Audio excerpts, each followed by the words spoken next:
Merci de choisir BSC TV pour vous informer.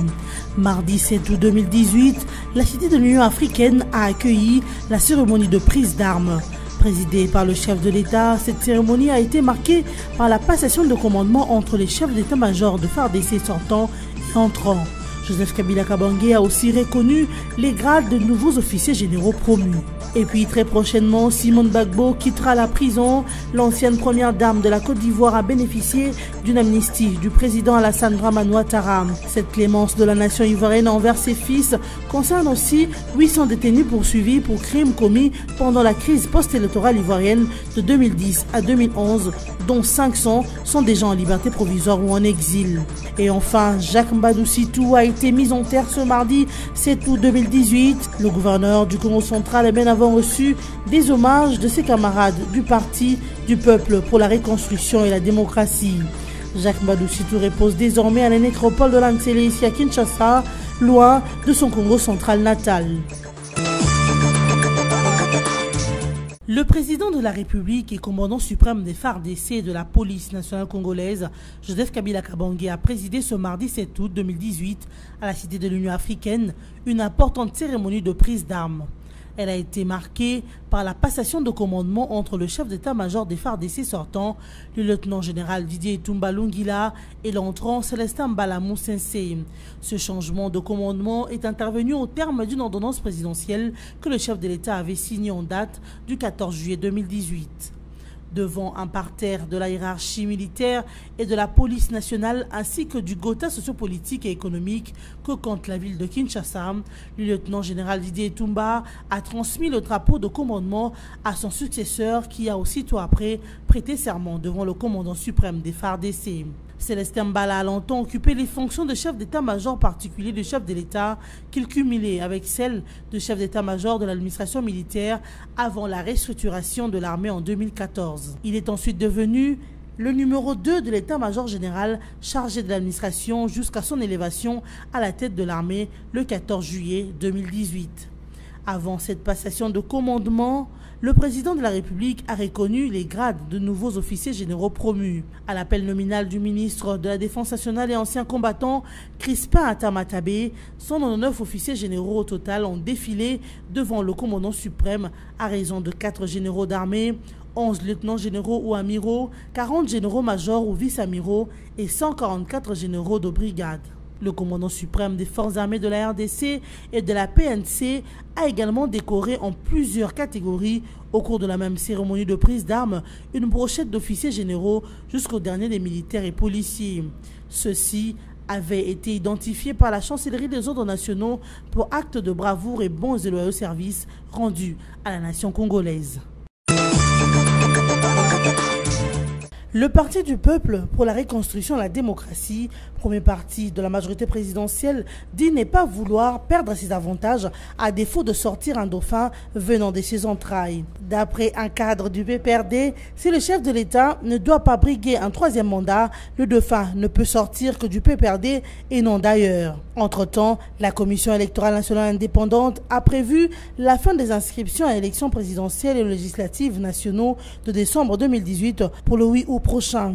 À l'heure actuelle, les différents candidats dits présidentiables, opposants et indépendants continuent à marquer leur présence à la CENI pour déposer successivement leur candidature. Seth Kikouni, Jean-Pierre Bemba, Alain Daniel Shekomba, Vital Kamerhe et Félix Tshisekedi ont récemment déposé leur candidature.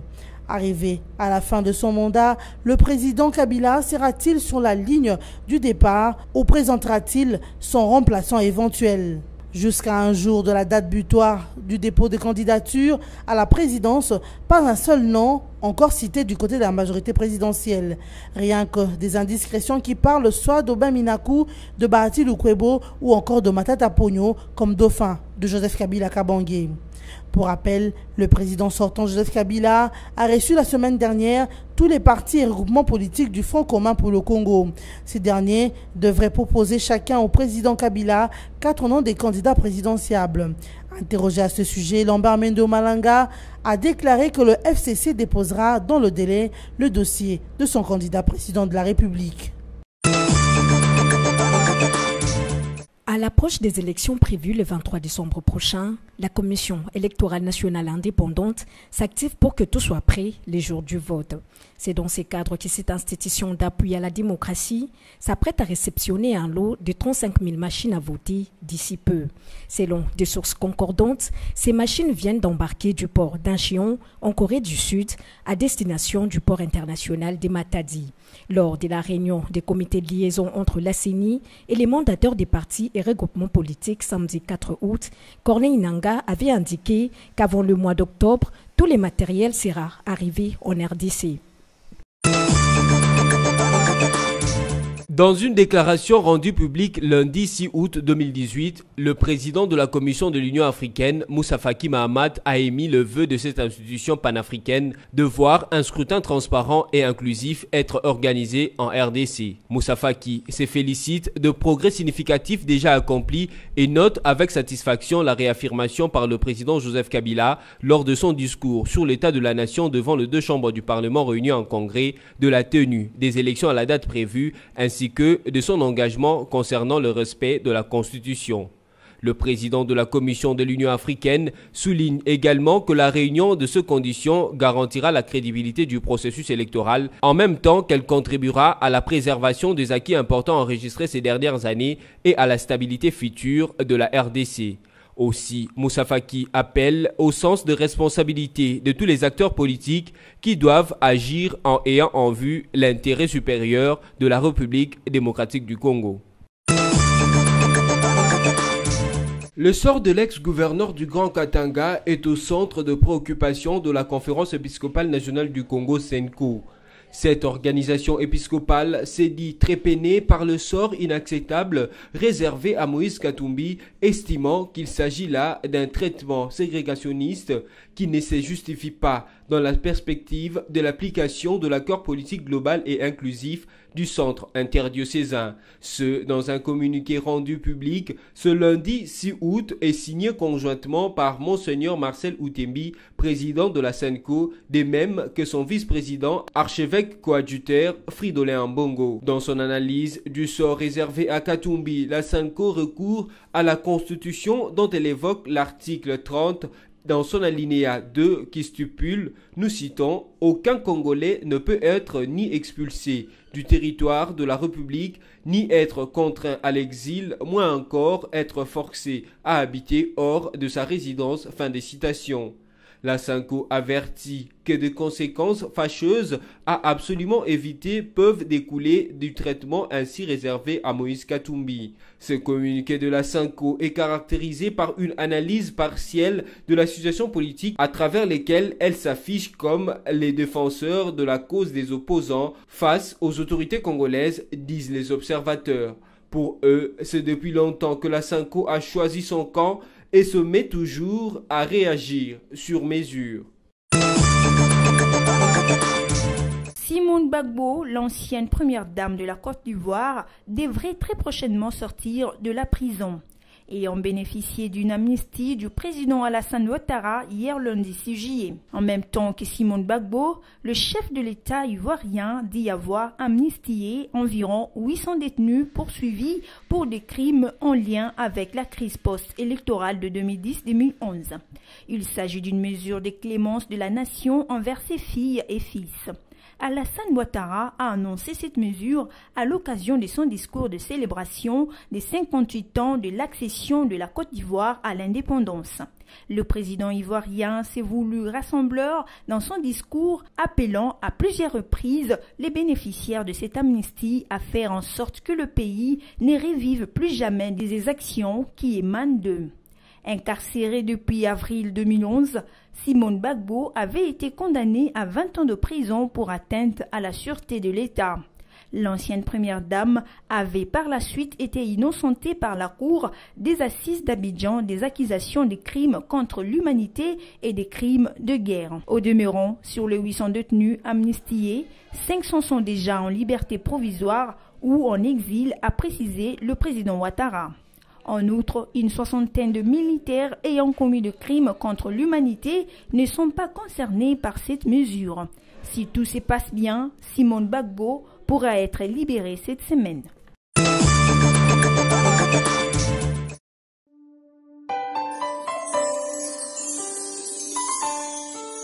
Inhumation du gouverneur Jacques Mbadou à la nécropole entre ciel et terre de Lansele ce mardi 7 août 2018. Le numéro 1 de la province du Congo central, décédé le 19 juillet à Kinshasa, a été conduit à sa dernière demeure, non pas dans la province dont il était gouverneur, mais à Kinshasa, dans la commune de Lansele. Mais avant son inhumation, un hommage digne à la mesure de ce qu'aura été l'homme lui a été rendu par la population congolaise en général et les camarades de son parti, le Parti du peuple pour la reconstruction et la démocratie en particulier.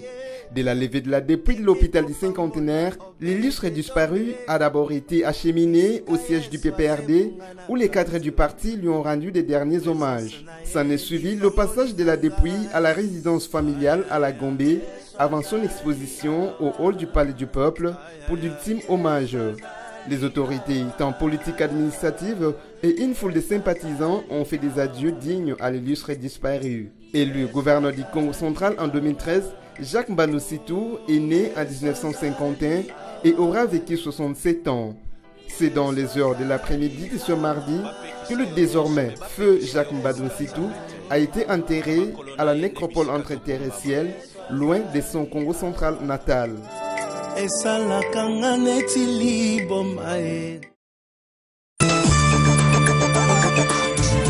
Mesdames et messieurs, voici le rappel de principaux titres de ce journal. Mardi 7 août 2018, la Cité de l'Union africaine a accueilli la cérémonie de prise d'armes. Présidée par le chef de l'État, cette cérémonie a été marquée par la passation de commandement entre les chefs d'état-major de FARDC sortants et entrants. Joseph Kabila Kabange a aussi reconnu les grades de nouveaux officiers généraux promus.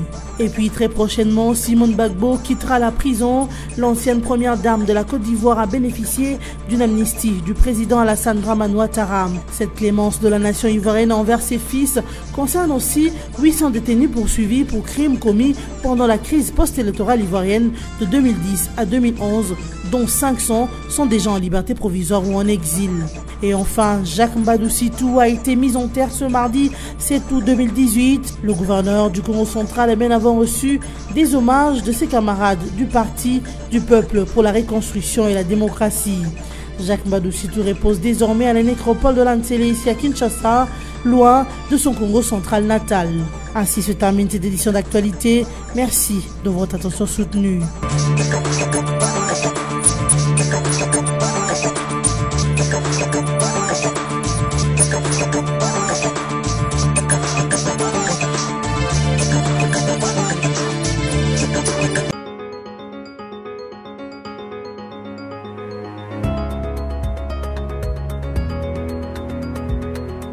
Mesdames, Messieurs, bienvenue à la revue de presse de ce mardi 7 août 2018. Moïse Katumbi voyage avec quel passeport? C'est le titre du site d'information Congo Virtuel avec qui nous ouvrons cette revue de presse. Depuis qu'il s'est fait confisquer le passeport semi-biométrique congolais pour cause de falsification, Moïse Katumbi continue de voyager à travers le monde, notamment en Russie, en Afrique du Sud et présentement en Zambie, sans être inquiété. L'ancien gouffre du Grand Katanga n'a pas encore tout dit de cette aisance à se mouvoir sans titre de voyage. Depuis sa brève interpellation le 13 juin dernier à Zaventem, Moïse Katumbi ne dispose plus de passeport pouvant lui permettre de voyager à l'étranger. Le passeport semi-biométrique qu'il utilisait jusque-là et qui était rendu caduc au 14 janvier 2018 avec la mise en service du passeport biométrique lui avait été confisqué par la police belge des frontières après avoir constaté que ce passeport avait été falsifié. Un permis de séjour provisoire pour 15 jours lui avait été délivré pour lui permettre de produire un document de voyage officiel et authentique. Depuis juillet 2018, cependant, l'Office belge des étrangers a constaté que Moïse Katumbi était désormais en séjour illégal en Belgique pour n'avoir pas régularisé sa situation. Poursuivons cette revue de presse avec Forum des As qui note en grand titre à un peu moins de 48 heures de la clôture de dépôt des candidatures à la présidentielle et aux législatives, la Cinco plaide pour le cas Katumbi. Les prélats catholiques se sont préoccupés de la situation de Moïse Katumbi au moment où le compte à rebours pour la fermeture de bureaux de réception et des traitements de candidatures à la présidentielle et aux législatives a commencé. À un peu moins de 48 heures, interviendra en effet la clôture des dépôts des candidatures pour cette phase des élections. Dans un communiqué daté d'hier, lundi 6 août, La CENCO exhorte les autorités congolaises de revenir sur leurs décisions en laissant notre compatriote rentrer au pays et déposer sa candidature comme les autres candidats. Les évêques se sont dit à ce propos peinés par le sort inacceptable réservé aux leaders de Ensemble pour le changement. Ils précisent qu'il est de leur devoir de pasteur de prévenir à temps les autorités de la République du fait qu'elles ont refusé l'entrée en RDC de l'ancien gouverneur du Katanga, l'obligeant à rester à l'étranger. Bouclons cette revue de presse avec les sites okapi.net qui écrit « Présidentielle RDC, Shekomba Okende fait acte de candidature ». Alain Daniel Shekomba Okende a fait lundi 6 août acte de candidature à la présidentielle de décembre 2018. Il s'est dit candidat indépendant qui poursuit l'idéal de Simon Kimbangu, Patrice Lumumba et Laurent Désiré Kabila. Ma candidature est une réponse aux besoins exprimés par les Congolais, a affirmé Alain Daniel Shekomba Okende. Il prône les valeurs de paix, de démocratie, d'unité et surtout de cohésion nationale. Cette revue de presse est terminée. Merci à vous de l'avoir suivi et bonne suite de programme sur nos antennes.